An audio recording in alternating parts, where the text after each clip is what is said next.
नाम गोड पुरे गोड सकळ ही रसना येरा रसा विठी घेता घोटे अधिक हे आणि कारसे मरण गाठी येणे तुटे संसारे रसना येरा रसा विटे घेता घोटे अधिक हे तुका म्हणे आहार झाला तुका म्हणे आहार झाला हा विठ्ठल आम्हासी रसना येरा रसा विटे घेता घोटे अधिक हे विठ्ठल विठ्ठल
नाम गोड पुरे गोड सकळही रसना येरा रसा विठी घेता घोटे अधिक हे पांडुरंगा करू व्रत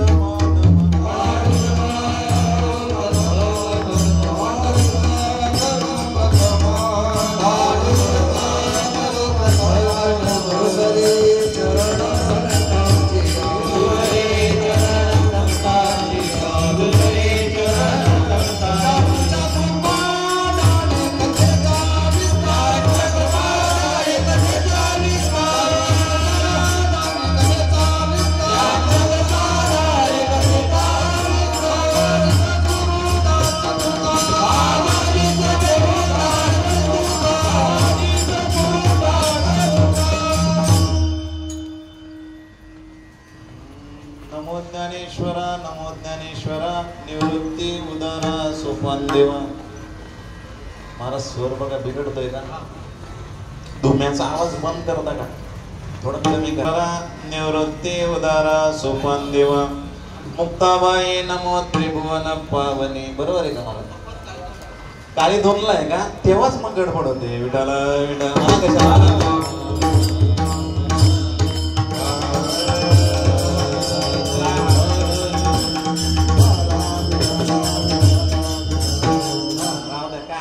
स्वर बंद करतो. काळी दोनला करू राहते सच्वरा निवृत्ती उदारा सोपान देवा मुक्ताबाई नमो त्रिभुवन पावनी अद्यत्रय जननी देवाची कायम माझी वाणी मानेल संतांशी रंजवू चित्ताशी आपुलिया माझी वाणी तुझे वर्णी कोण नाम ऐसे दे प्रेम काही कळा आत्मरूप गणेश स्मरण होय सकळ विद्यांचे अधिकरण तेचे वंदो श्री चरण श्री गुरूंचे ते नमस्कारून आता मस्तक माझा पायावरी राहो निरंतरी संतांच्या विठ्ठल विठ्ठल.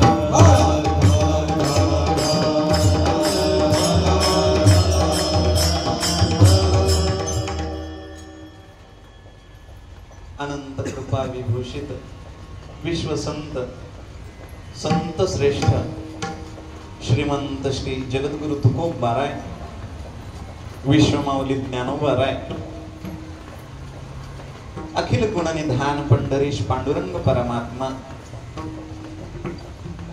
आदि करून सर्व देव संत महंत साधू यांच्या कृपाशीर्वादानं संपन्न होत असलेला हा अखंड हरिनाम सप्ताह आणि त्यातली आजची पहिल्या दिवसाची चिंतन सेवा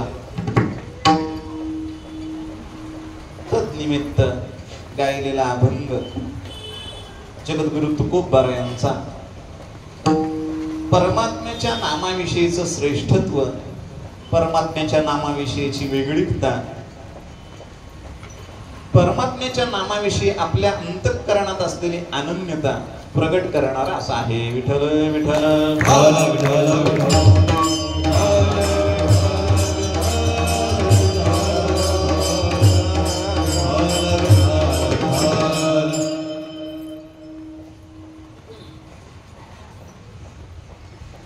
उपस्थित सर्व श्रोतृवृंद, गायनाचार्य, मृदंगाचार्य, वेणेकरी महाराज, साऊंड सिस्टीम वाले, आबाळ वृद्ध, भक्तिमान माता, कीर्तनकार, प्रवचनकार आदी करून सर्वांच्या चरणावर अनन्य भावाने नतमस्तक होतो आणि संकल्पित वेळेमध्ये आपल्या चिंतन सेवेला प्रारंभ करतो. संकल्पित वेळेमध्ये सेवा करण्याचा प्रयत्न 9:20 टाइम आधीच सांगितलेला बरा.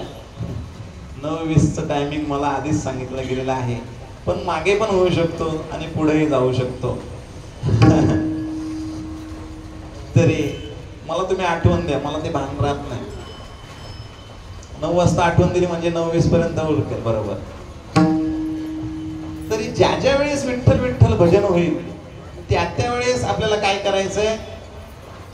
पायाने टाळी आणि हाताने बोलायचंय, बरोबर का? कसं काय? मुखानं देवाचं नाव घ्यायचंय आणि हातानं टाळी वाजवायची आहे. हेच कलियुगात खरंच कीर्तन आहे. कलवतत हरि कीर्तना, हरेर नामैव केवलम, हरेर नामैव केवलम. सर्व संत 4 वेद, 6 शास्त्र, 18 पुराण ओरडून सांगतात. 18ही पुराणे हरिसी गाती. आणि या ज्ञान नामचिंतन जितकं चांगलं होईल तितकं चांगलं आपल्याला आनंद येईल. कारण की कीर्तन म्हणजे आनंदाचं एकमेव कारखाना आहे. विठ्ठल विठ्ठल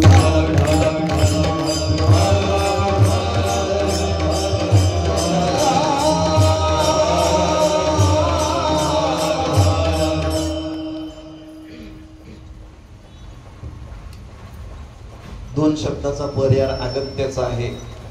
सालाबाद प्रमाणे वर्ष 36वे आणि या 36व्या वर्षामध्ये पहिल्या दिवसाची सेवा, कधी मधल्या दिवसाची सेवा, अशी सेवा माझ्या नाही तर माझ्या पितृचरण यांच्या वाट्याला येत असते. ती सेवा देणारे 2च जण आहेत. एक आहेत सूर्य भास्कर आणि एक संत एकनाथ. विठ्ठल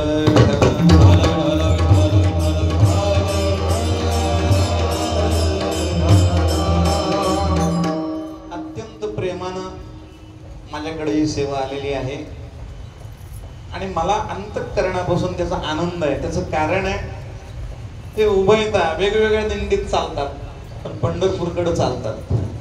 पंढरपूरच्या वारकऱ्यांनी सेवा दिली. सेवा सगळेच जण देत असतात. अगदी पंपावर जाणाऱ्यांच्या रात्रीची सुद्धा आम्हाला कीर्तन करावीच लागतात. अगदी मांस भक्षण करणाऱ्यांचे 10वे आम्हाला करावेच लागतात.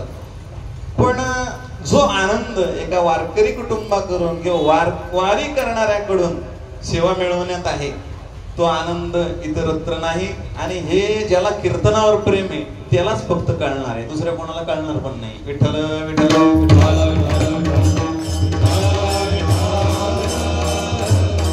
म्हणून आतून आनंद आहे. आणि आनंदी झाल्यावर मी 2 तास पण सेवा करतो. हे सांगितलेलं बरं असू द्या. आदरणीय वरिष्ठ कीर्तनकार बाळाराम महाराज त्यांच्या मार्गदर्शनाने हा सप्ताह आहे ते या ठिकाणी उपस्थित आहेत. खरं म्हणजे आमच्या पोरासोरांच्या कीर्तनात मोठ्या मोठ्या लोकांनी येऊन बसू नये. गाडी नंबर 1790 कोणाची असेल त्यांनी बाजूला करायची. 1789 किंवा 90.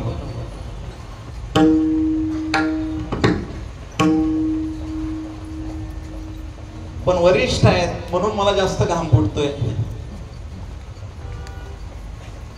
योगेश महाराज आहेत, अनेक महाराज मंडळी आहेत जे मला मुलासारखं प्रेम करतात. त्यांचं नावच दशरथ आहे, म्हणजे रामाचे वडीलच दशरथ असतात. पुराणांमध्ये इतिहासामध्ये असे दशरथ महाराज आहेत. आणि संत तुकाराम वाजवायला आहे, हे माझं भाग्य आहे. हे सगळे रथी महारथी परिसरातील सरवली, पिंपळनेर, श्रीराम महाराज विनय करीत. श्रीरामला श्रीरामांचा विनय हे महत्वाचं आहे. परिसरातील सर्व उपस्थित सर्वांच्या चरणावर पुन्हा एकदा अनन्य भावाने नतमस्तक होतो आणि 1-2 मिनिटं देवाचं नामचिंतन होईल की मग जरा चिंतन करायला बरं वाटेल. रामकृष्ण हरी मुकुंद मुरारी मंत्र हा उच्चारी वेळोवेळा जगद्गुरु तुकोबाराय सांगतात. त्यांच्या गुरुजींचा जो बीज मंत्र आहे देगलूरकर परंपरेचा, आमचे महाराज म्हणतील राम कृष्ण हरी मुकुंद मुरारी, राम कृष्ण हरी मुकुंद मुरारी,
राम कृष्ण हरी मुकुंद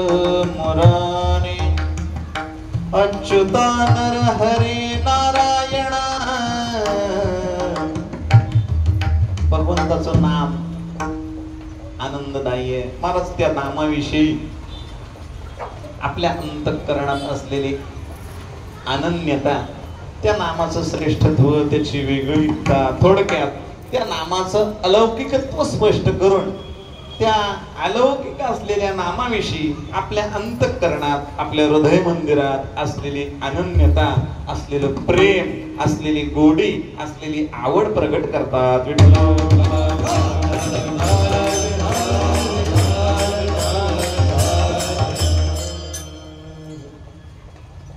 असं सांगितलं जातं, असा नियम आहे.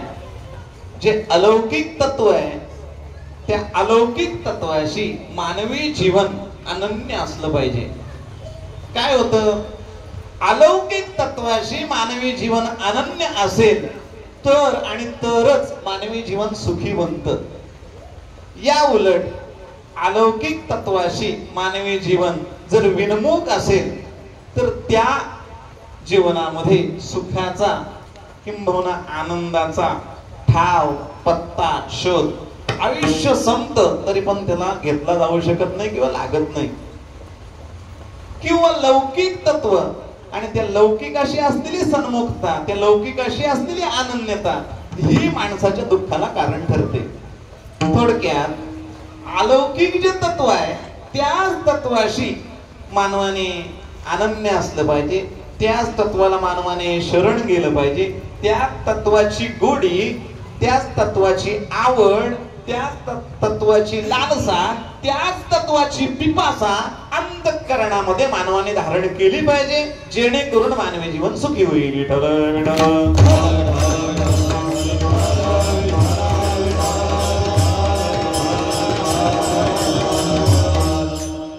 कशाला म्हणतात अलौकिक?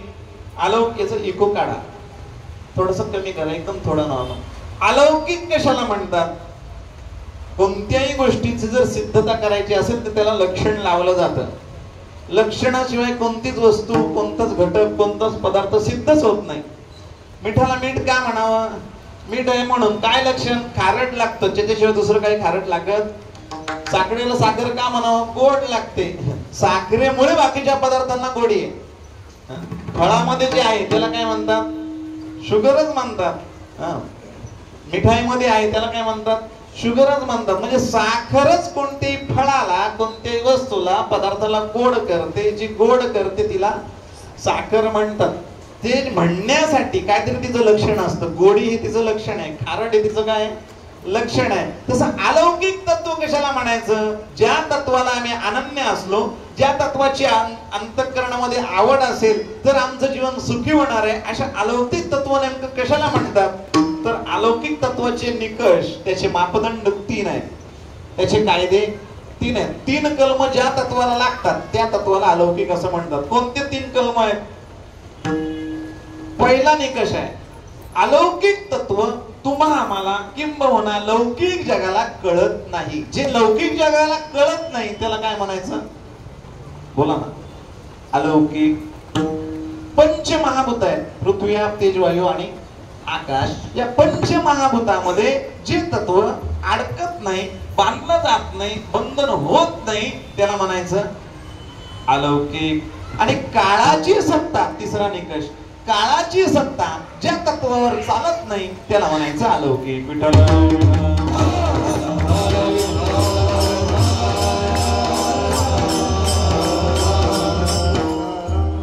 तीन कायदे, 3 नियम, 3 निकष, 3 कलम मी सांगितले. पहिला कलम, लौकिक जगाला जे कळत नाही त्याला काय म्हणायचं?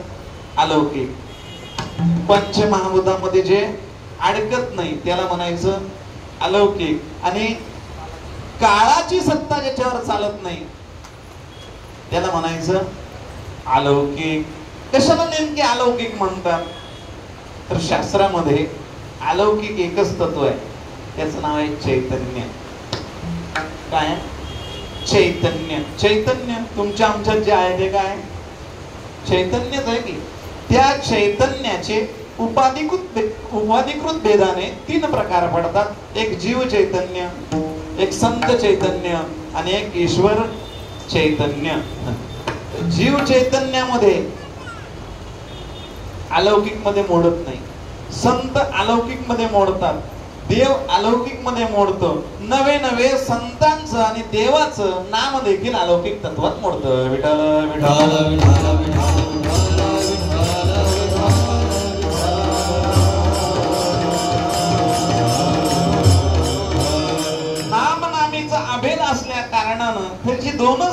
अलौकिक आहेत, एक देव अलौकिक आणि एक संत अलौकिक. तिसरं तत्व अलौकिक नाही, एकच तत्व अलौकिक आहे, चैतन्य अलौकिक आहे. पण जीव चैतन्यामध्ये मायेचा संबंध आल्यामुळे जीवाला अलौकिक म्हटलं जात नाही. संतांना अलौकिक म्हटलं जातं, देवाला अलौकिक म्हटलं जातं, संत आणि देवाच्या नामाला अलौकिक म्हटलं जातं. अलौकिक त्याचे निकष 3 लावले. जे लौकिक जगाला कळत नाही त्याचं नाव अलौकिक, पंचमहाभूतामध्ये जे अडकत नाही त्याचं नाव अलौकिक, आणि काळाची सत्ता, त्या यमाची सत्ता ज्याच्यावर चालत नाही त्याचं नाव अलौकिक. आता 3 तत्व मी अलौकिक सांगितली. एक नाम अलौकिक, ते देवाचं असेल किंवा संताचं असेल, आपण फक्त नाम शब्द वापरू. नाम अलौकिक, दुसरं संत अलौकिक आणि तिसरं देव अलौकिक. आता आपण याची काय करू? चाचणी करू. चाचणी करू म्हणजे तपासून पाहू. तपासून पाहू म्हणजे हे निकष यांना लागतात का? देवाला हे 3 निकष लागतात का? देवाला अलौकिक ठरवायचंय, देव अलौकिक आहे हे सिद्ध करायचंय. मग तो सिद्ध कसा होईल? तो लोकांना कळला नाही पाहिजे, पंचमहाभूतामध्ये तो अडकला नाही पाहिजे, आणि काळाची सत्ता त्याच्यावर चालली नाही पाहिजे. तर देव अलौकिक.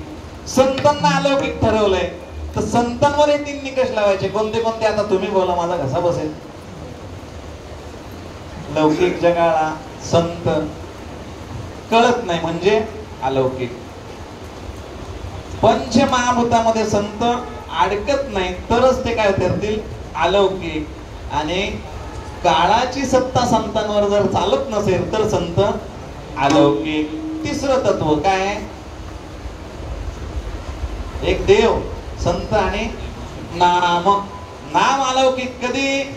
जर लौकिक जगाला, तुम्हा आम्हाला नामाचं महत्व कळत नसेल तर नाम अलौकिक. पंचमहाभूतामध्ये नाम अडकत नसेल तर नाम अलौकिक. आणि काळाची सत्ता नामावर जर चालत नसेल तर नाम अलौकिक. विठ्ठल विठ्ठल.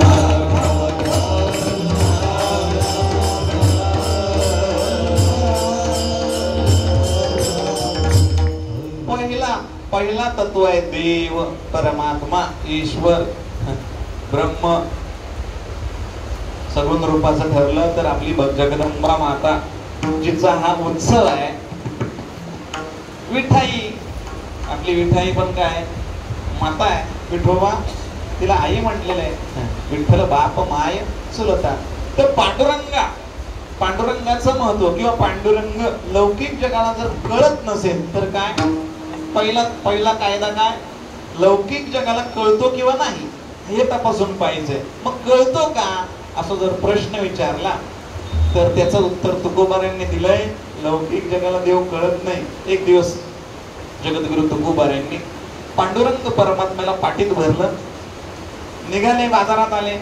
देव घ्या कोणी, देव घ्या कोणी,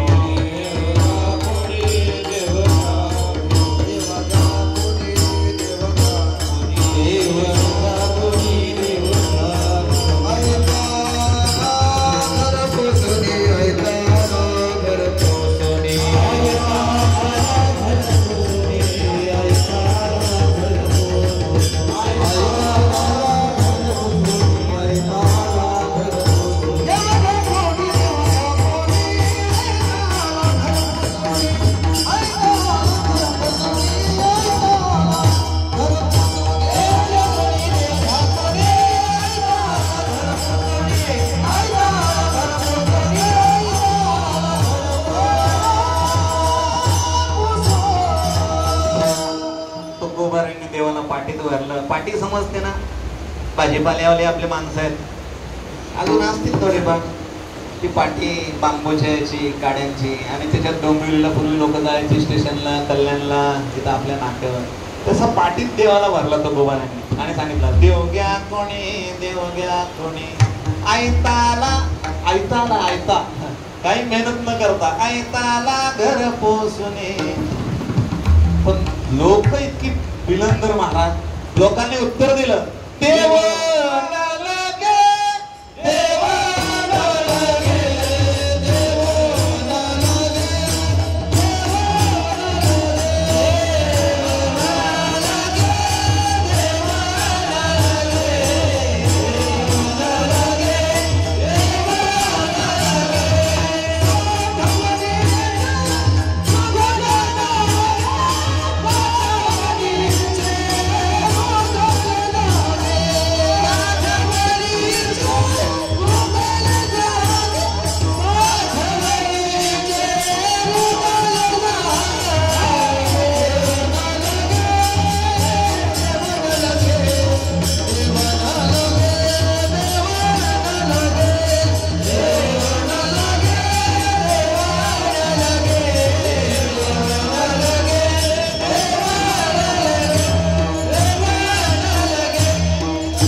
उत्तर दिलं, ओ महाराज तुमचा देव आम्हाला जिथं तो ठेवायचा आहे तिथं जावई आहे, नातू आहे, टेक्सटाईल मार्केट आहे, साड्या आहेत, लुगडे आहेत, धोतर आहेत, टोप्या आहेत, पेट आहे, बरंच काय काय तिथं आधीच भरून ठेवलं. साठवणीचे साठवायला जागाच नाही, बाकी अख्खा मार्केट आम्ही भरून ठेवलंय मनामध्ये. जिथशी हृदय बंदे खाना केला, ज्या हृदयामध्ये ठेवायचंय ते हृदय पॅक आहे. तुकोबारांचं असं थोडस साधं हृदय महाराज, थोडस वाटलं की सांगितलं त्यांनी स्पष्ट जागाच नाही, तरी तुकोबारांना वाटलं याला कदाचित माग वाटत असेल. देव घ्या फुका न लगे रुका मोल काय. तुकोबारांना सांगितलं फुकट आहे देव, फुकट आहे, रुपया नको, फुकट आहे देव. तरी तुकोबारांना तेच उत्तर लोकांनी, देव न लगे साठवणीचे रुधले जागे, साठवणीचे रुधले जागे. भाव लागतो, भाव बळे आकडे येरविना, दुबदा तुका भावहीन, उदारा देव घेतला ऋण. तुकांचं उत्तर तेच आहे. लक्षात आलं यांच्याकडे, ज्या भावाने देव घ्यायचा तो भावच नाही अंतःकरणामध्ये, आणि लोकांनी तेच उत्तर, देव न लगे नकोय आम्हाला देव. तुकोबारायांना जर लोकांनी हे उत्तर दिलं तर तुम्हा आम्हाला लोक काय उत्तर देतील? तुकोबारायांना साक्षात महाविष्णूचा अवतार असलेल्या तुकोबारायांना, संत असलेल्या तुकोबारायांना, अलौकिक असलेल्या तुकोबारायांना लोकांनी हे उत्तर दिलं. याचा अर्थ सरळ सरळ असा आहे, लौकिक जगाला देवाचं महत्व कळत नाही आणि म्हणून देव अलौकिक. विठ्ठल विठ्ठल.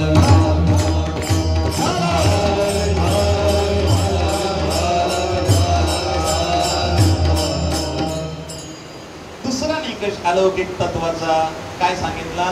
देव कशात नाही अडकला पाहिजे? पंचमहाभूतामध्ये. योगेश महाराज मला तुम्ही सांगत जा असा, अवधान असलेला श्रोता एक असला तरी ज्ञानोबा सांगतात बरं आहे, तरी अवधान एक लेणी. एकाने तरी अवधान दिला का वक्त्याला सांगायला काय येते? स्फूर्ती येते. नाहीतर फक्त वक्त्याने म्हणायचं आम्ही तरी काही न म्हणावे, ऐसे तरी नाही सांगितलेले देवे. तुकोबारांनी असं काही सांगितलेलं नाहीये, आम्ही पण म्हणावं आणि तुम्ही म्हटलं पाहिजे, तुम्ही आम्ही खेळीमेळी. अर्थात देव अलौकिक आहे, त्याचा दुसरा कायदा, दुसरा कलम. देव जर पंचमहाभूतामध्ये अडकत नसेल तर देव काय? अलौकिक. मग अडकतो का? पंचमहाभूत कोणती आहे? पृथ्वी, आप, तेज, वायू आणि आकाश. हे काय पंचमहाभूत आहे. मग याच्यात देव अडकतो का? पांडुरंग परमात्मा आकाशात अडकतो का? पृथ्वीत अडकतो का? पाण्यात अडकतो का? नाही नाही नाही नाही नाही. ही जी 5 महाभूत आहेत ती 5ही महाभूत यांनी निर्माण केले. विठ्ठल विठ्ठल.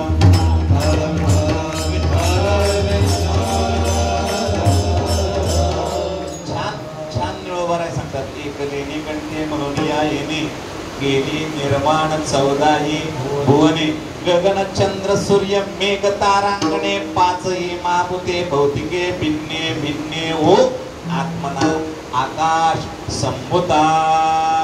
हे आकाश पृथ्वी 14 भुवन निर्माण करणारा हा जगाचा काय?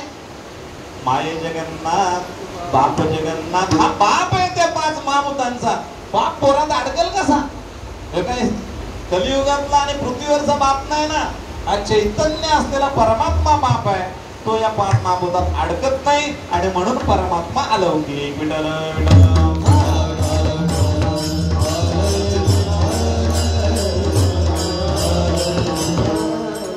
परमात्मा अडकत नाही, ज्ञानोबांची भाषा आहे. नभत माझे खेळे लपी थपी. एकदा काय झालं, आकाशाला लपायची इच्छा झाली. लपी थपी, लपंडाव, लपाछपी आपली नावं आहे ती. लहान मुलं खेळतात ना, एकावर राज्य येतं आणि मग ते शोधायला जातं. 1 2 3 4 5 6 7 8 येऊ का? मग तिकडं सांगतात या, आणि मग पोरं लपतात. कोण कपाटाच्या मागं, कोण फ्रीजच्या मागं, कोण कुठं. पण ते लपतात, जी मुलं लपतात ती ज्याच्या मागे लागतात ती वस्तू त्यांच्यापेक्षा आकारमानाने कशी असते, मोठी असते. मग एकदा आकाशाला लपायची इच्छा झाली, तो कोणाच्या मागे लपेल? आकाश के नाही, तो नाही ऐसा उरला, अठाव उरला से गगन, सर्वत्र संपूर्ण गगन जैसे. गगन कुठं नाहीये, सर्वत्र या शब्दाने त्याचा देश परिच्छेद उडवलाय महाराज. असा देश नाही, तिथं गगन नाहीये, आकाश नाहीये. पण त्या आकाशाला लपायची इच्छा झाली तेव्हा तो परमात्म्याच्या मागे जाऊन लपतो. ज्ञानोबाने सांगितलं, तुझं माझे खेळे लपी थपी. याचा अर्थ असा आहे, 5 महाभूतामध्ये पण परमात्मा काय होत नाही, अडकत नाही. तिसरा निकष, काळाची सत्ता परमात्म्यावर चालत नाही आणि म्हणून परमात्मा काय, अलौकिक. आता काळा दुसरा जन्म देणारा कोण आहे? म्या बोलविल्या, म्या चालविल्या, म्या हलविल्या. पुढं जो जगाते ग्रासिता याची नेमिला साता, काळू ग्रासित से भूता या म्हणी गते फंड सुता, सगळे जयाची ऐसा मी समर्थो, ऐसा तू समर्थ तो जगाचा नाथ, आणि गगना ऐसा साक्षीभूत तोही मीची. सरळ सरळ त्यांनी 9व्या अध्यायात सांगितलं ना, गतेर वरदा प्रभ साक्षी निवासा शरणम सुत प्रभ प्रभ प्रलय स्थानम निदानम बीजमव्ययम.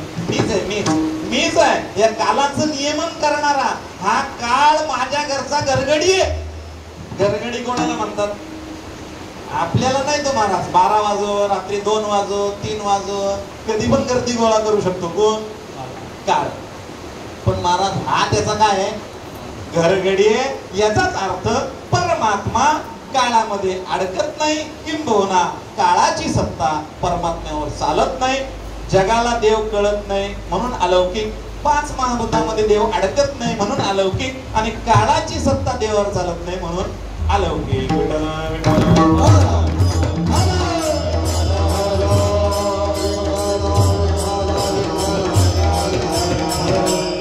दुसरं अलौकिक तत्व मी सांगितलं, कोणीतरी सांगा म्हणजे बोलायला बरं होईल. काय? संत. संत अलौकिक. लावा 3 कायदे.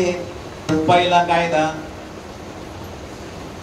काळाची सत्ता तिसरा कायदा आहे, पंचमहाभूत दुसरा आहे, आणि पहिला जगाला, लौकिक जगाला संत जर कळत असतील तर संत लौकिक, जर कळत नसतील तर संत कळतात का हो जगाला संत?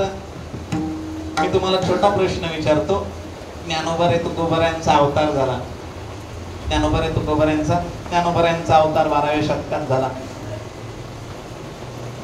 आणि अवतार झाल्यानंतर लोकांनी ज्ञानोबाराय हे महाविष्णूंचे अवतार आहेत आणि म्हणून सर्व लोकांनी त्यांना डोक्यावर घेऊन मिरवणूक काढली, त्यांची 5वी साजरी केली, त्यांचं बारसं केलं, त्यांचं नाही मौजी बंधन केलं बरोबर? नाही नाही नाही नाही नाही नाही नाही मला सांप्रत काळात, ज्या काळात ज्ञानोबाराय जन्माला आले, महाराज मांडे भाजण्याकरता खापर दिला नाही. पीठ कसं तरी 4 घरात 2 घरात जे लोक ज्ञानोबारांवर जीव लावत होती, माझ्या विठ्ठलपंत गेला, माझा मित्र होता आणि त्याची पोरं आहेत, अख्ख्या आळंदीने वाळेत टाकलेत, यांना कसं तरी आपण पीठ दिलं पाहिजे. 2-5 मोठ पीठ झोळीत ज्ञानोबारांच्या पडावं महाराज, आणि विसोबा खेचरासारख्याने यावं आणि सगळं पीठ चिखलात टाकावं. नवे नवे त्याच्यावर काय द्यावा? पाय द्यावा, तुडवावं. मला सांगा ज्ञानोबाराय कळले का जगाला? बरं, ज्यांना नाही कळले, ज्यांनी किंबहुना त्रास दिला, ते सामान्य होते का? तुकोबारायांना ज्यांनी त्रास दिला ते सामान्य होते का? सामान्यांचा काहीच प्रॉब्लेम नसतो महाराज. ते म्हणतात आमची देणगी घ्या आणि सप्ताह करा. प्रॉब्लेम त्यांना होतो, अध्यक्ष कोणी व्हायचं? विठाल विठाल.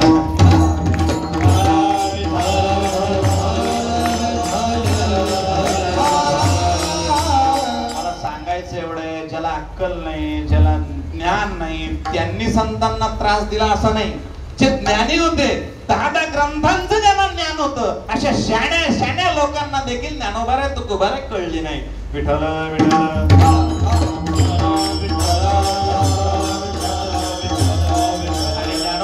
तुकोबारे जर जगाला कळले असते, नाथ बाबा जर जगाला कळले असते, यवने अंगावर थुंकला नसता, अंबाजी बुवाने काट्याने मारलं नसतं, विसोबा खेचराने खापर न मिळून नेण्याची व्यवस्था केली नसती. याचाच अर्थ पहिला निकष आपला सिद्ध होतो.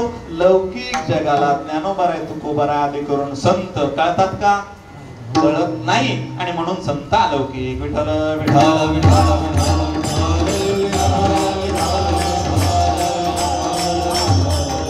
दुसरा निकष, पंचमहाभूतामध्ये संत जर अडकत असतील तर लौकिक, आणि 5 महाभूतामध्ये संत जर अडकत नसतील तर संत अलौकिक. कुठे अडकतात महाराज? पृथ्वी तत्वाला ज्ञानोबारायांनी जिंकलं.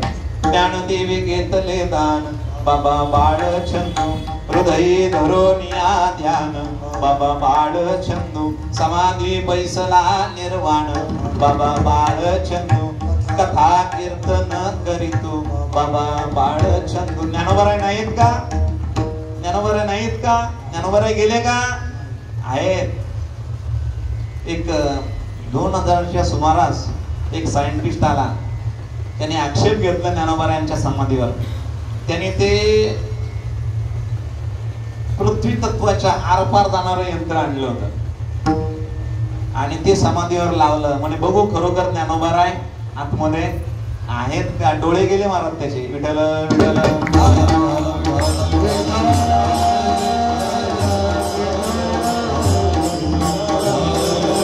ज्ञानोबारायांनी वर्णन केलं ते आप आणि पृथ्वीचा लेश नाही. ज्ञानोबारायांचं शरीर कसं आहे महाराज? त्या शरीरात पाणी नाहीये, त्या शरीरामध्ये पृथ्वी नाही. ज्ञानोबारा आहेत. नाथ महाराज गेले ज्ञानेश्वरी शुद्ध करण्याचा जो प्रकरण आहे, नाथ बाबा गेले तेव्हा मिठी मारायची होती, त्यांना आलिंगन द्यायचं होतं. दिसत होते ज्ञानोबाराय, पण मिठी बसत नव्हती. मिठी बसण्यासाठी पृथ्वी तत्व पाहिजे,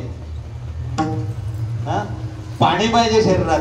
आकाश तत्व आहे, तेज तत्व आहे, वायू तत्व आहे. तुम्ही ॲनिमेटेड पिक्चर बघितले असतील, ॲनिमेटेड, त्याच्यामध्ये कधी कधी दाखवतो बघा, आरपार होतो तो भिंतीचा माणूस. तशा प्रकारची प्रतिकृती आहे ज्ञानोबारायांची आतमध्ये समाधीत. याचा अर्थ तिथं पृथ्वीचं तत्व नाहीये, पाण्याचं तत्व नाहीये. पृथ्वी तत्वाला ज्ञानोबारायांनी जिंकलं. आप तत्वाला शांती ब्रह्मनाथ मामांनी जिंकलं. आपला हा देह गोदावरी मातेच्या प्रवाहामध्ये तिरोहित केला. पृथ्वी आप तत्व नाथ महाराजांचं काही वाकडं करू शकलं नाही. पुढचं तत्व पृथ्वी आप तेज तत्वाला चितकला. मुक्ताबाईंनी जिंकलं. कडाडली वीज आकाशी जेव्हा मुक्ताबाई तेव्हा गुप्त झाली. बरोबर आहे ना प्रमाण? तेज तत्वाला मुक्ताबाईंनी जिंकलं. आणि उरलं कोणतं? वायू आणि आकाश तत्वाला जगद्गुरु तुकोबारायांनी जिंकलं. हा देह पंचमहाभूताचा देहच महाराज वैकुंठाला अजून कोणी नेणार? पण त्यांनी घेऊन गेले. काय महाराज? कळीच्या काळा माझी अद्भुत वर्तली, मानव देह घेऊन निजधामा गेले. जय जय आजी सद्गुरु स्वामी तुकया दातारा. नाही महाराज, हे सामर्थ्य दुसऱ्यांमध्ये नाहीये, हे फक्त संतांमध्ये.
आमची आकाशासारखे जगाचे देह झाले म्हणून प्रिया प्रिय गेले अर्षा मार्ष ठेले तुझे नवीन. ज्ञानोबाराय सांगतात आमचा देह जग स्वरूप झालाय. जगच आहे विश्वची विश्व जर घर असेल तर त्यांचा देह किती मोठा असेल. ज्ञानोबा सांगतात 12व्या अध्यायात, जगची देह झाले तुका आकाश एवढा किंबहुना त्या आकाशाच्या पलीकडे आम्ही पोचलोय. 5 महाभूत आमचं काही बिघडवू शकत नाही. म्हणून संत अलौकिक जागेवर आली पाहिजे बस. आता तिसरा निकष, काळाची सत्ता संतांवर चालते का असा जर प्रश्न केला तर त्याचा उत्तर जगा काळ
काय शब्द आहे खास. त्याचा घास आहे सगळं जग. एकेकाला तो खातो, कधी लोणचं खातो, कधी पापड आपण खातो ना. थोडस लोणचं खाल्लं पाहिजे, थोडीशी असं स्वीट खाल्लं पाहिजे. सगळे गोड आंबट तिखट तुरट सगळ्या रसांचा तसा तो घेतो. कधी एखाद्या बुवाला उचलतो, कधी मारणाऱ्या उचलतो, कधी कधी कापणाऱ्याला उचलतो, कधी खाणाऱ्याला, कधी त्याचं काय बघत नाही. त्याला वाटलं लोणचं घ्यावं तर लोणचं घेतो. तसा जगा काळ काय हे जगासाठी नियम आहे, तुकोबाऱ्यांसाठी नाही. महाराज कीर्तनात मेलेला मुलगा कोणी उठवला? तुकोबाऱ्यांनी उठवला. सच्चिदानंद बाबाला कोणी उठवला? नुसता काळ जगाला खातो हे म्हणतात आम्ही पाय दिला. ते ध्रुवाचं चरित्र आहे. ध्रुव ज्या वेळेस आला, ध्रुवाला काळ न्यायला आला. देवाने विमान पाठवलं वैकुंठातून. तर काळाने सांगितलं हे शरीर द्या ना. शरीर देह तो काळाचे, धन देह कोणाचा आहे? काळ जवळ आला आणि सांगितलं की हा देह द्या ना. ते म्हणे नाही देता येत. म्हणे का तू काळ जरी असला तरी तुझा जो बॉस आहे बॉस, तुझा जो बॉस आहे म्हणजे मालक आहे, तू घरगडी आहे ना, त्याचा आम्ही काय आहोत? बॉस आहोत. बळीयाचे अंकित आम्ही झालो बळीवंत. आम्ही जो आमचा जो ज्याचे आम्ही अंकित आहोत त्याचे आम्ही बळीवंत. देव हा भक्ताचा दास असतो आणि आमचा जो दास आहे तो तुझा मालक आहे. आम्हाला शरीर देता येणार?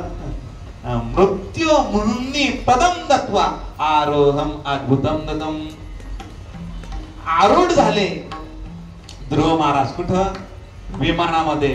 पण काळावर असं पाय दिला. पाय काय सांगितलं त्यांनी? जवळ ये, तू सांगतोय माझं शरीर, मग निमित्ताला तुला एक स्पर्श करतो. काय करतो? स्पर्श करतो. काळाच्या मस्तकावर ध्रुव बाबांनी, प्रल्हाद महाराजांनी पाय दिला, तुकोबारांनी पाय दिला आणि मग विमानात. कारण की नियम आहे, हा देह कोणाचा आहे? काळाचा आहे. नियम मोडू नये. आपल्याच मालकाचा नियम, आपल्याच परमात्म्याचा नियम. आणि म्हणून संत महात्मे कालाचा फक्त आदर करतात. नियम म्हणून फॉर्मॅलिटी. अहो तुम्ही ते गेले नाही हो, तोंड दाखवलं पाहिजे, ते आमच्याकडे आलं ते म्हणून एक गेलो 2 मिनिटाचा दाखवलं तोंडाने, त्याला गेलं म्हणत नाही, फॉर्मॅलिटीज म्हणतात. विठ्ठल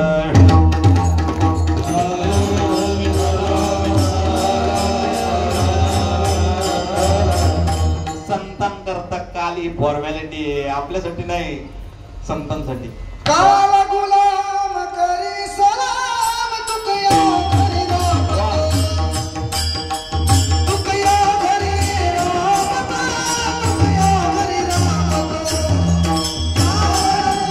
घरी सलाम तुकया घरी राम, तुकया घरी राम, तुकया घरी राम. काल गुलाम करी सलाम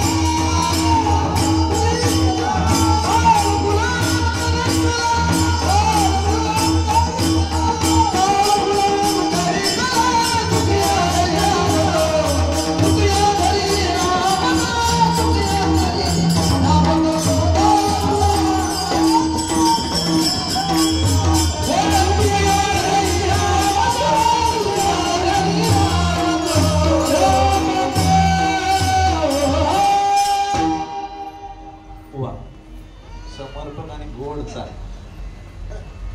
काळ हा जसा देवाचा कामारे आहे तसा संतांचा कामारे आपला मुद्दा आहे. संत लौकिक जगाला कळत नाही म्हणून अलौकिक, पंचमहाभूतामध्ये अडकत नाही म्हणून अलौकिक, आणि काळाची सत्ता संतांवर चालत नाही म्हणून संत अलौकिक. दोन तत्व झाली. तिसरं तत्व नाम. नाम लौकिक जगाला कळतं का? पहिला निकष कळतं का? लौकिक जगाला जर नाम कळत असतं तर आजपासून 10व्या दिवसापर्यंत येणारा बुवा ओरडून ओरडून म्हणा म्हणा म्हणा असं म्हटलं असतं का? काय म्हणा? हा म्हणा विठ्ठल विठ्ठल.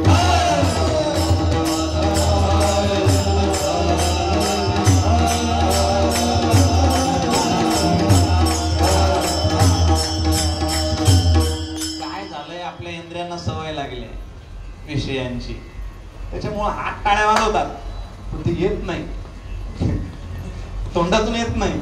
काहींच्या येत आहे ते हात टाळ्या वाजवत नाही, काही टाळ्या वाजवतात एकदम प्रेमाने, टाळकऱ्यांनी नाही. तुम्ही नुसतं म्हणा, आपल्याला सेवा संपवायची अगदी 15-20 मिनिटांमध्ये. विठ्ठल विठ्ठल विठ्ठल, जोरात आवाज येतो ना.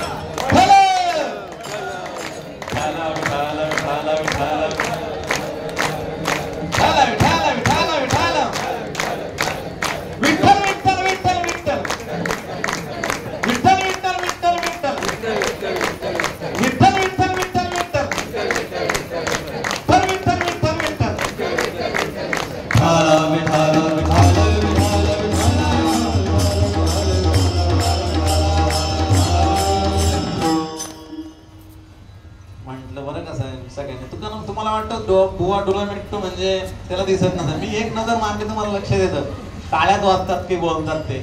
नाम जगाला कळत नाही. कलियुगाचा 11-11 असा प्रभाव आहे. भयानक आहे कलियुग. माणूस माणसासारखा राहणार नाही हे कलियुगाचं वर्णन आहे. त्याच्यामुळं माणसं त्याच्याप्रमाणे वागतायत, कोणाप्रमाणे? त्याच्या विरोधात पण जाऊन जमत नाही. माणसांचं ज्योतन असं आहे, कधीच्या विरोधात जायला बघत नाही. नाम खडग, खडग म्हणजे तलवार, नामरूपी तलवार हातात असली तरच कलीवर मात आहे महाराज. नाम लौकिक जगाला कळत नाही. पंचमहाभूतामध्ये नाम अडकत नाही म्हणून नाम अलौकिक. का अडकत नाही? पृथ्वीपेक्षा 10 पटीने पृथ्वी आप व्यापक आहे, आपापेक्षा 10 पटीने तेज व्यापक आहे, तेजापेक्षा अनंत पटीने वायू व्यापक आहे, आणि वायूपेक्षाही अनंत पटीने काय व्यापक आहे?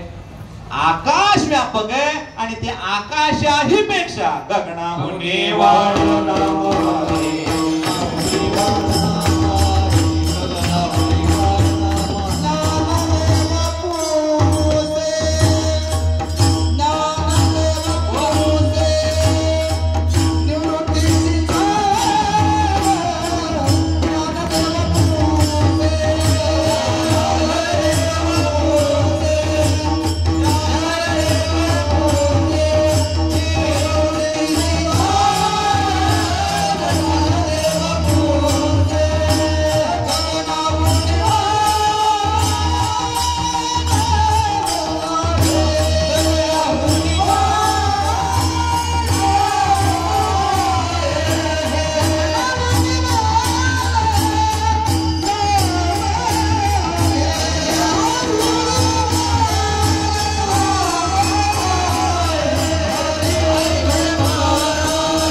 निवृत्तीसी चाड गगनाहुनी वाढ नाम आहे. गगनाहुनी वाढ म्हणजे मोठं, मुंड म्हणजे श्रेष्ठ, म्हणजे श्रेष्ठ शब्द. वाढ शब्दाचे 2 अर्थ आहेत, व्यापक आणि मोठं. नाम हे आकाशापेक्षा व्यापक आहे आणि नाम हे आकाशापेक्षा मोठं आहे. हरिमुखे म्हणा, हरिमुखे म्हणा. हरी हे मंत्र, राम हा मंत्र आकाशापेक्षा मोठा आहे. म्हणजे आकाश हे पंचमहाभूतापेक्षा सगळ्यात जास्त असलेलं, व्यापक असलेलं, मोठं असलेलं तत्व आहे. पृथ्वी आप तेज वायू आकाश, आकाशच सगळ्यात शेवटचं तत्व, व्यापक तत्व आहे. आणि त्या आकाश आकाशापेक्षा नाम कसं आहे, मोठं असेल तर मोठं छोट्याच्या मागे लपतं का छोटं मोठ्याच्या मागे? छोटं मोठ्याच्या मागे. जसं आकाश देवाच्या मागे लपतं तसं आकाश नामाच्या मागेही लपू शकतं. विठ्ठल विठ्ठल.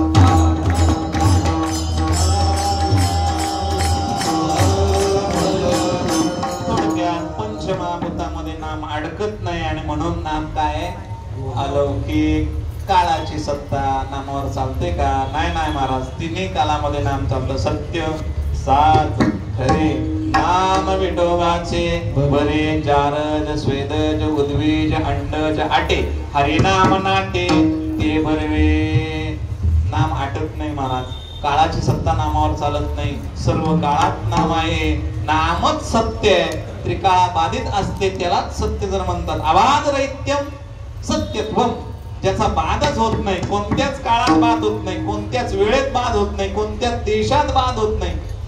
प्राग अभाव, प्रध्वंसाभाव, अन्यन्य अभाव आणि अत्यंत अभाव, या अभावांची जी वस्तू प्रतियोगी बनत नाही तिला सत्य म्हणतात. आणि नाम जर सत्य असेल तर नाम हे काळाचं काय, पंचमहाभूताचं काय, अगदी देव स्वरूप आहे. मी सुरुवातीलाच वाक्य म्हणून गेलो, नाम नामेचा अभेद असतो. जो सामर्थ्य देवाचा, नवे नवे नाम हे काकणभर देवापेक्षा श्रेष्ठ आहे. आणि म्हणून नामावर काळाची सत्ता चालत नाही, नामावर पंचमहाभूताची सत्ता चालत नाही. आणि नाम अलौकिक असल्यामुळे लौकिक जगाला कळत नाही. विठ्ठल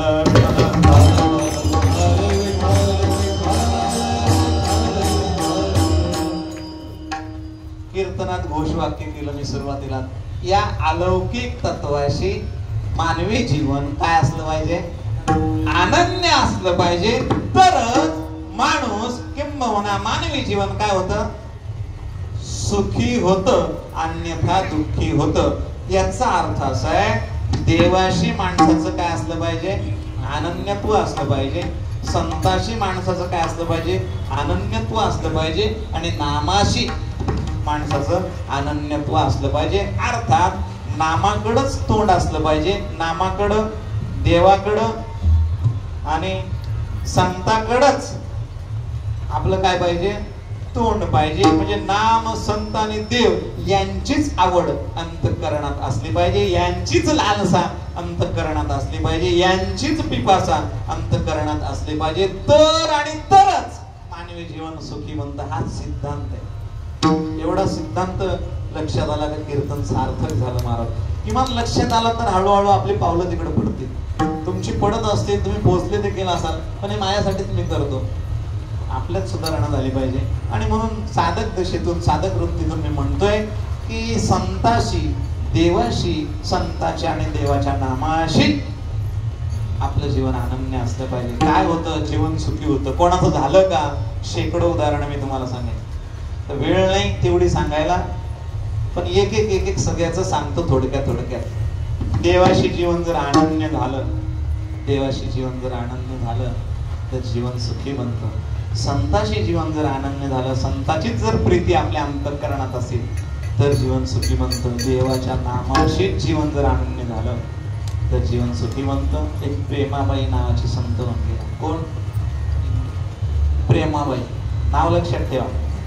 प्रेमाबाई नावाच्या संत होऊन गेल्या.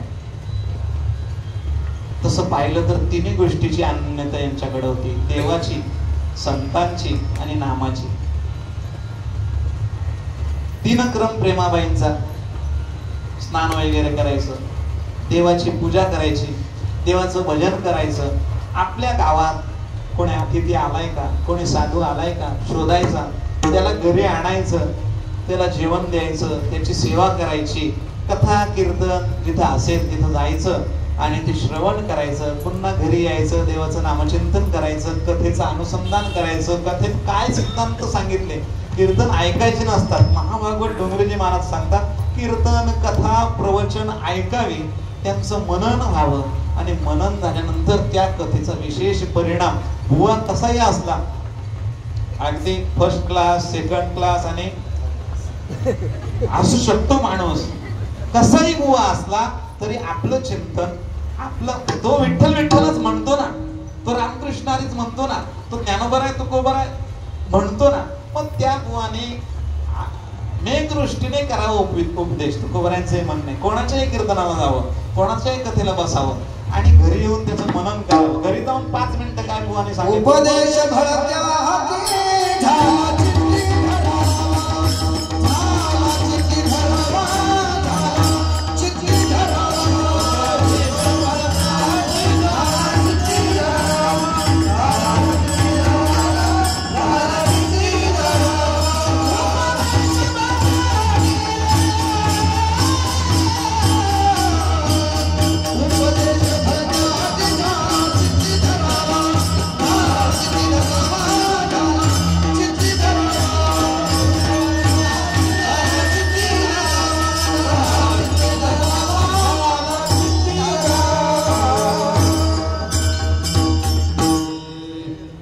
पोराला काय लागतंय बापाला बरोबर माहिती असतं. रामाला काय लागतंय दशरथाला माहिती असतं. मी राम नाही पण ते दशरथ आहे. असं कोणाचं आहे असं द्या. घरी आल्यानंतर प्रेमाबाईंनी काय करायचं, चिंतन करायचं. परमात्म्यावर नितांत श्रद्धा, परमात्म्याविषयीचं नाम, परमात्म्याविषयीची कथा, जे काय असेल नितांत श्रद्धा. एका दिवशीचा प्रसंग आहे. काही संत मंडळी गावात आलेली आहे. गावात भागवत पुराण चालू आहे. रोज प्रेमाबाई भागवताला जातात. दशम स्कंदापर्यंत चिंतन आलेलं आहे. मागचे 9 स्कंद पुराण वाचकाने पुराणाने त्याने सांगितलेले आहेत. नित्यच प्रेमाबाईचं तिथं जाणं आहे. नेमकी ज्या वेळेस आपल्याला पुराणाला जायचंय, भागवत श्रवणाला जायचंय, लक्ष द्या, त्याच वेळेस काही संत साधू अतिथी प्रेमाबाईच्या घरी आलेले आहेत. प्रेमाबाईच्या डोक्यात विचार आला, अख्खा दिवस कोणी आला नाही, नेमका कथेला जाणार, एवढ्यातच ते साधू आले. काय करावं, आपला नियम आहे कथा श्रवण करायची, नामचिंतन करायचं आणि संतांची सेवा करायची. आलेला आहे. प्रेमाबाईंनी सगळ्यांना आदरातिथ्यानं आतमध्ये बोलावलं, बसायला घोंगडी दिली. विचार चालू आहे. अतिथ्यांनी आज मागणी केली की म्हणे, आई जेवायला आहे का? घरात कोणीच नाही. प्रेमाबाईंचा नवरा वारलेला आहे. प्रेमाबाईंच्या जवळ फक्त 10 वर्षाचा एक मुलगा आहे. काय करावं? संतांची सेवा करत थांबावं की भागवताला जावं? काय कराल तुम्ही सांगा मला. दोन्ही देवाचंच आहे ना. काय करावं? द्विधा अवस्था, डोक्यात दगड पडले. पण नियम आहे महाराज, देव सारावे आणि संत पूजावे. येती दगड तैसे वरी, मंत्र पुष्प देवा शिरी. तुका म्हणे देवा त्यांची केली पावे सेवा. या ज्ञान प्रेमाबाईने ठरवलं यांची सेवा करायची. कोणाची? संतांची. लागली जेवण करायला, मन लागत नाही. भात बनवते, खिचडी बनवते, भाजी बनवते, काय भजी बनवते, मन लागत नाही. साधूंना सांगितलं तुम्हीवर गंगेवर स्नान करून या. साधू गंगेवर स्नान करायला गेलेत. कथा जाईल, आजची कथा जाईल. आपल्याला पण कधीतरी वाटलं पाहिजे आजचं कीर्तन जाईल, आजचा हरिपाठ जाईल, असं कधीतरी एकदा वाटलं पाहिजे. आजची कथा जाईल. आणि म्हणून त्या 10 वर्षाच्या मुलाला बोलवलं. बाळा इकडे. म्हणे काय? गावात मंदिरात पुराण चालू आहे, परमात्म्याचा कथा चालू आहे, अगदी दशमस्कंदालाच प्रारंभ झालेला आहे. तू जातो का कथेला? मग ते जातो ना. जा. गेल्यानंतर त्या कथा वाचकाला नमस्कार कर. तो कथा वाचक हा पहिला नियम आहे कथा श्रवणाचा. नमन, नव भक्तीमध्ये नमन कॉमन आहे. कॉमन आहे म्हणजे युनिव्हर्सल आहे. युनिव्हर्सल आहे म्हणजे कंपल्सरी आहे. काही कोणती करा तुम्ही, पूजा करा नमस्कार करावा लागतो, श्रवण करा नमस्कार करावा लागतो, कीर्तन करा नमस्कार करावा लागतो. हे नमन, भक्ती ते नमन. भक्ती म्हणजेच नमन. भक्ती ते नमावे जीवजंतु भूत शांतवने होत काम करो. नमस्कार कर, श्रवण कर. आणि असं श्रवण कर की घरी आल्यावर मला सगळं झालेलं आलं लक्षात तुमच्या. काय सांगता आलं पाहिजे. सगळं जे पुराणात झालंय ते मला घरी आल्यावर सांग म्हणे. आणि असं म्हणून त्या मुलाला पाठवलेले, कथेची वेळ झालेली, कथा चालू होणार म्हणून पोरगा गेलेला आहे. आता मात्र प्रेमाबाईला बरं वाटलं की किमान नाही कथेला जाता आलं तरी काय कथेत झालं हे मला माझा मुलगा येऊन. पोरगा हुशार होता, तिला भरोसा होता. संत आले, तिचं जेवण बनवणं चालू आहे, जेवणही बनलेलं आहे, ते लगेच बनत नाही पण कीर्तनात बनवायला लागतं लगेच. बनलं जेवण, संतांना सगळं पात्र केलेलं. आणि एवढ्यात तिचा मुलगा आला. कोण? जो कथा श्रवण करायला गेला. एवढा वेळ झाला स्वयंपाक करता करता, संतांचं सगळं उरकता संतांसोबत त्या मुलालाही तिने काय केलं, घरचा माणूस पाहिजे ना पाहुण्यांसोबत जेवायला, नियम आहे. आणि म्हणून त्या मुलालाही जेवण दिलं, सगळ्यांना जेवण वाढलं, सगळ्यांचं जेवणही झालं. आता प्रेमाबाईला पण भूक लागली होती, खूप भूक लागली होती. सकाळपासून धावपळ, संतांची सेवा, त्यांची ओढबस करणं, पाणी देणं, बसायला देणं, टॉवेल देणं, सगळं देणं होतं ना मला. संत प्रेमाबाई म्हणली, संत आलेत बाळा, काय झालं कधीच सांगशील का? आई तू जेव ना. जेवण म्हणे नंतर करेन. तुका म्हणे काना भूक लागली नयना. हीच भूक लागली म्हणे. आपल्याला पण भूक लागली पाहिजे, आपल्या डोळ्यांना, आपल्या कानांना, आपल्या जिभेला. कधीतरी देवाने कृपा करावी, आणि कृपेशिवाय नाही बरं. वैकुंठवासी विठ्ठल बाबा फुले यांचं वाक्य आहे, परमार्थ जे जे लागतं ना ते देवाच्या कृपेशिवाय आहेच नाही म्हणे. खूप मोठे प्रारब्ध लागतात, खूप मोठे पुण्य लागतात. आपण किती परमार्थ करायचा ठरवला तर आपल्यात सोडा, आपल्या बापाच्यात सोडा, आपल्या पूर्वजांत तेवढी ताकद नाही. 7 पिढ्या उतरल्या तरी आपण परमार्थ करू शकत नाही. याला देवाची कृपाच लागते. देवाला रोज प्रार्थना करायला लागते की देवा बघ बरं, माझी सेवा, माझी उपासना काहीतरी करून घे. मला काही जमत नाही, भाव नाही माझ्याकडं नाम नाही, माझ्याकडं काहीच नाही, तू करून घे. हे रोज मागावं लागतं. थोडं मागितलं का एकाच दिवस तू लक्ष देतो. आणि म्हणून भूक लागायला लागते. हिला भूक लागली होती. कसली? हे नाही, कथेची. पोरगा बसलेला आहे, पोराला नमस्कार केला. कोणी? आईने. सांग बाळा, तू आता काय? पितयाने तैसा वंदावा कुम जयाचे अंतर देव वसे. आणि प्रेमाबाईने कथा श्रवणाला सुरुवात केली. सगळे साधू कथा श्रवण करताय. सांगितलं आई, कथाकाराने असं सांगितलं. बरं काय सांगितलं? नंदाच्या घरी यशोदेच्या पोटी कान्हा जन्माला आला. कोण?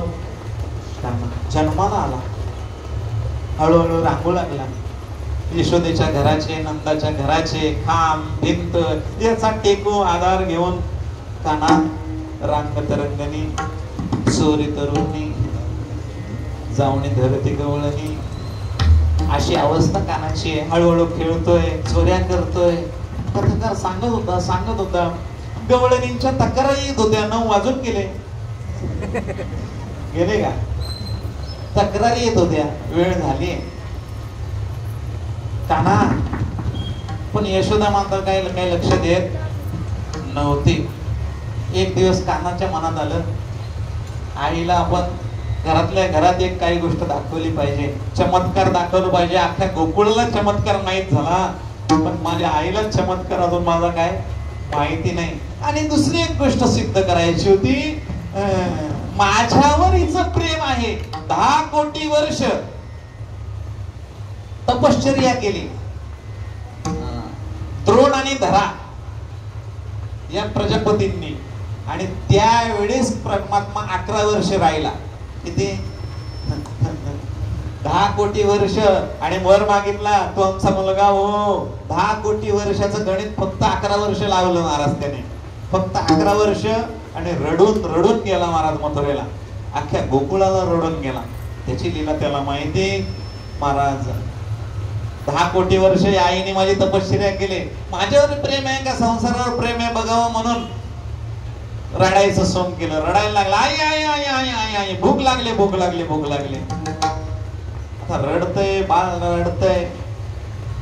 स्तनपान अजून सुटलेलं नव्हतं, चालू होतं. आता एवढ्या लवकर बोलायला लागला म्हणजे तो देवच होता, तो कधी पण बोलू शकतो. जन्माला जन्माला त्यांनी वसुदेवाने देवकीला उपदेश केला 8 वर्षाचा होत. त्याच्यामुळं यशोदेने लगेच स्तनपान चालू केलेलं आहे. आणि स्तनपान चालू असतानाच परमात्म्याने अग्नी नारायणाला आदेश दिला. त्याच्यावर दूध होतं म्हणे थोडस आपलं तेज अग्नी तत्व वाढवा, टेम्परेचर वाढवा, तापमान वाढवा. दूध उतू जायला लागलं. महाराज देवाची आज्ञा, राजा बोले. अशीच अवस्था महाराज त्याने नुसतं उतूनही घालवलं, करपवलं.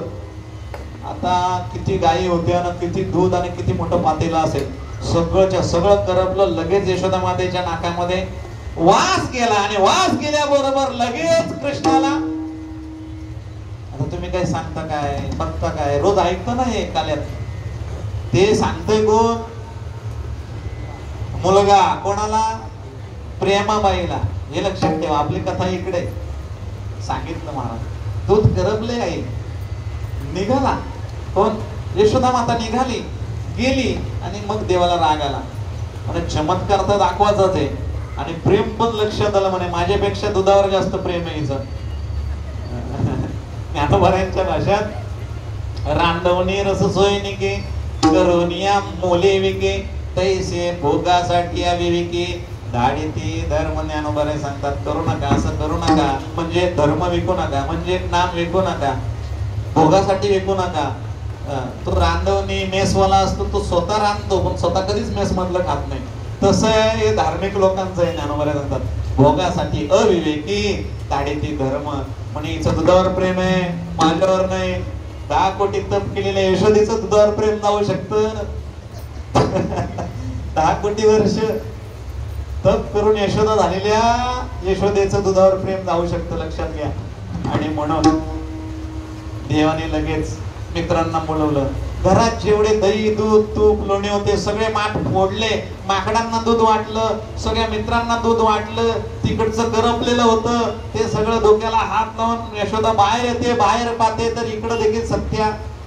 एकही डेरा, एकही माठ, एकही रांजण, एकही भाजण शिल्लक नाही. महाराज मैपती महाराज लिहितात, राग आला, पकडायला लागले. 2 प्रहर पकडीत होती, म्हणजे दुपारच्या 12 वाजेपर्यंत पकडीत होती. काय हाताला लागला नाही. वेणी गळाली, भागवत सांगतं, फुलं गळाली, घर्म बिंदू अंगावर आहेत, साडी घामाने भिजली, सगळे कपडे घामाने भिजले. आणि मग देवाला दया आली.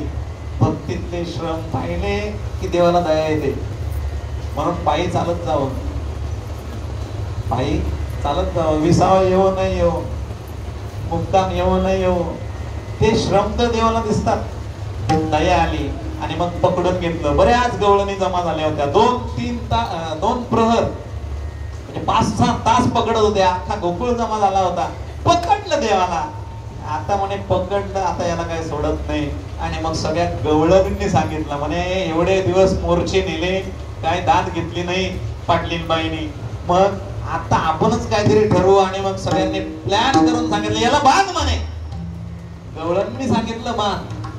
महिपती महाराज लिहितात, गवळणी सांगितलं बांध आणि उखड. आणि मग महिपती महाराजांनी वर्णन केलंय. किती गायी होत्या? 9 लाख गायी होत्या. 9 लाख गायींचे दोरे संपले. महिपती महाराज लिहितात 9 लाख गायी होत्या. 9 लाख दावणं आणली कृष्णाला बांधायला. एक सोडला काही, एक सोडला का, विधभर कमी, 2 फुट कमी, विधभर कमी, गाठ काय बसेना. 9 लाख संपले. गोकुळातले जेवढे दावे होते गायींचे सगळे आणले. सगळ्या गवळीने टपून होत्या. याला काहीतरी शिक्षा झाली पाहिजे. टपून असतात महाराज लोकांना कधी कधी. हा काय चुकतो का बुवा? थोडासा असू द्या. एक वय टपून नाही राहायचा. मत्सर कोणाचा ठेवायचा? मत्सराचा ठाव. 25 वर्षाच्या पुढे आपण तुमची तोंड बघणार नाही. तुम्ही 25 वर्षानंतर मी तरी दिसणार नाही तर तुम्ही तरी. कशाला महाराज? करोडोची फेरा घेऊन आलोय आपण. द्वेष ठेवायचा कशाला कोणाचा मत्सर करू नका. किती पण नालायक असेल, किती पण वाईट असेल, किती पण अवगुणी असेल, कोणाचा द्वेष करू नका. सगळ्यांचं प्रेम करा, त्याच्यात परमात्माच पहा. तरच आपण नारद महर्षी, तुकोबराय, ज्ञानोबराय यांच्या चरणापर्यंत जाऊ. नाहीतर आपला डायरेक्ट गतिरोधक ब्लॉक डायरेक्ट तिथं शटरच लागेल त्या रस्त्याला जायचा.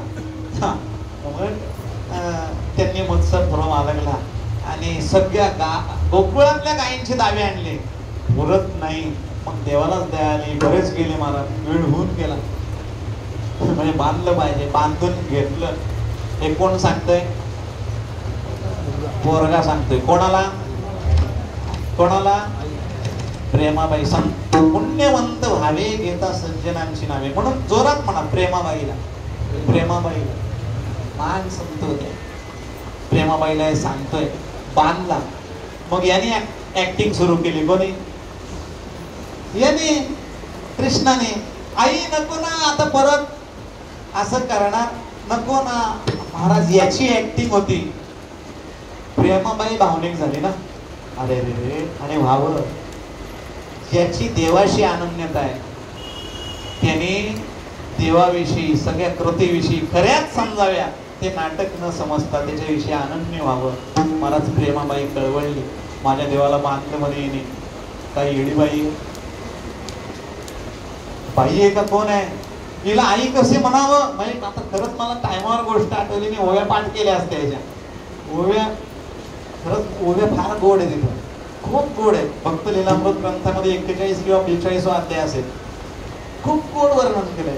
तिला आई कसं म्हणावं? स्वतःची सख्खी आई पोराला बांधते का म्हणे? माझ्या देवाला बांधलं. कृष्ण गयावया करतोय.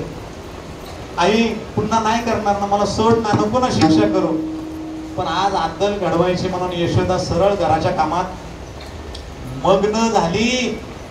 उंबरटा ओरडला, आतल्या खोलीत गेली, किचन मध्ये गेली. इथपर्यंत पोरांनी सांगितलं. कोणाला? प्रेमाबाईला. हे लक्षात ठेवा. प्रेमाबाईला सांगितलं, महाराज माझ्या देवाला बांधलंय. आई लक्ष देत नाही. त्याला कोण सोडवेल? कोण म्हणते? प्रेमाबाई. मुलगा सांगतोय, प्रेमाबाई ऐकते, संत ऐकतात, बसले. जेवण त्यांचं झालंय. भूकीच्या पोटात असताना ही फक्त कथेची भूक भागवते. आणि पोराला जवळ बोलवले, थांब, पुढची कथा नको सांगू. कोणी सांगितलं? पुढची कथा नको सांगू, मी काय सांगते ते ऐक. म्हणे काय? रोज संतांची सेवा कर, रोज भगवंताचं नामचिंतन कर, रोज भागवत कथा ऐक बाळा. हे घर, हा प्रपंच तू सांभाळायचा. मी चालले माझ्या देवाला सोडवायला. महाराज गेली. प्रेमाबाईने अंतःकरणातून, आपल्या शरीरातून प्राणज्योत मावळली आणि देवाला सोडायला गेली. कोण? काय अनन्यता असेल महाराज देवा संदर्भात, संता संदर्भात, देवाच्या नामा संदर्भात. महाराज संतांनी टाळ्या वाजवल्या. स्वर्गातून पुष्पवृष्टी झाली. मैपती महाराज म्हणतात की सायुज्य सदनाला, सायुज्य मुक्तीला प्राप्त झाली. कोण? आपण किती वेळा कथा ऐकली. एकदा पण देवाला अजून सोडवायला गेलो नाही. देव बांधलेलाच आहे. भावना महत्वाची महाराज. प्रेमाबाईची काय अनन्यता असेल, काय प्रेम असेल, काय आसक्ती असेल, काय पिपासा असेल, काय लालसा असेल. ही लालसा जितकी नातूला थोडी सर्दी झाली तर आपण 5 डॉक्टर बदलतो महाराज. असते ना आपल्या अंतःकरणात पण पिपासा असते, प्रेम असतं, अनन्यता असते. जावयाविषयी लोक सांगतात, अरे काय नाही सर्दी आहे, काय काय नाही. आमची शाळेत जायचं तर बरण्या भरलेल्या असायच्या. लोक म्हणतात चड्डीलाच बरण्या पुसायचो म्हणतात. पण आपल्याला देत नाही. माझ्या नातूला कशी काय सर्दी? अरे तुझा नातू काय स्वर्गातून पडलाय? त्याला पण सर्दी होणार आहे, ताप होणार आहे. जी अनन्यता, जे प्रेम, जी पिपासा आपल्या सांसारिक पदार्थांवर, सांसारिक गोष्टींवर आहे, तितक्याच प्रतीची पिपासा ती आपल्या अंतःकरणात आहे. आणि त्याच्याच जोरावर आपण सुखी होऊ शकतो. प्रेमाबाई सायुज्य सदनाला प्राप्त झाली. वैकुंठातून तिच्यावर फुलं पडली. हे एकमेव कारण देवाशी, देवाच्या चरित्राशी, देवाच्या रूपाशी, संतांशी, देवाच्या नामाशी तिच्या अंतःकरणात असलेली अनन्यता. आणि हीच अनन्यता जगद्गुरु तुकोबाराय सेवेला घेतलेल्या अभंगाच्या 4थ्या शेवटच्या चरणात सांगतात. विठ्ठल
प्रेमाबाईला आहार हवा होता की कथा हवी होती, देव हवा होता.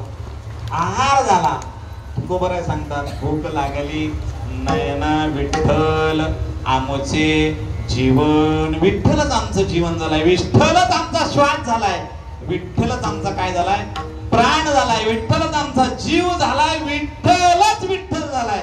विठ्ठलाशिवाय दुसरं काय नाही. विठ्ठल सुखा विठ्ठल दुखा तुकया मुखा. विठ्ठल विठ्ठलमय महाराजांचं जीवन होतं. ही नामाविषयी असलेली आनंद महाराज सांगतात. तुका म्हणे आहार झाला हा विठ्ठल आम्हाशी. आम्हाला भूक लागत नाही. का लागत नाही? अमृताचा निर्भजरू प्रसवेदाचा जठरू तया क्षुदेती तृषेचा आडधरू. काहीच नाही प्रसाद सर्व दुःखाना. या खालच्या ओव्या काय होतं? आम्हाला परमात्माचा प्रसाद मिळाला, आमचं जीवन परमात्ममय झालं. आम्हाला आमचा जठराग्नी अन्न मागत नाही म्हणे. दया क्षुधा तृषेचा आडधरू. काहीच नाही. आपल्याला भूक लागते, त्यांना भूक लागत नाही. त्यांना एकच भूक, विठ्ठल विठ्ठल विठ्ठल. विठोबा रखुमाई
देवाशी संताशी आणि नामाशीच आपलं जीवन अनन्य असलं पाहिजे.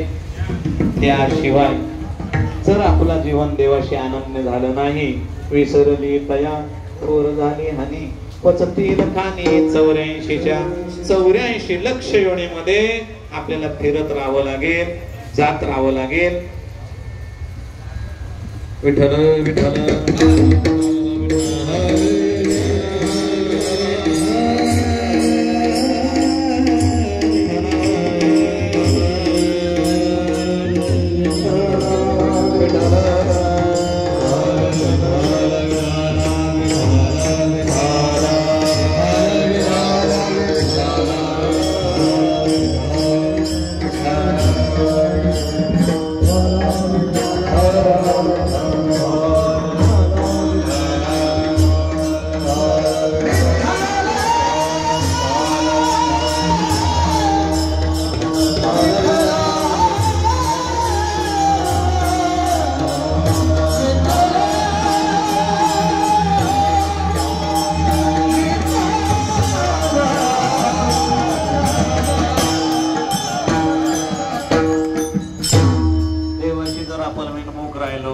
तर 84 लक्ष योनीमध्ये आपल्याला फिरत राहावं लागेल.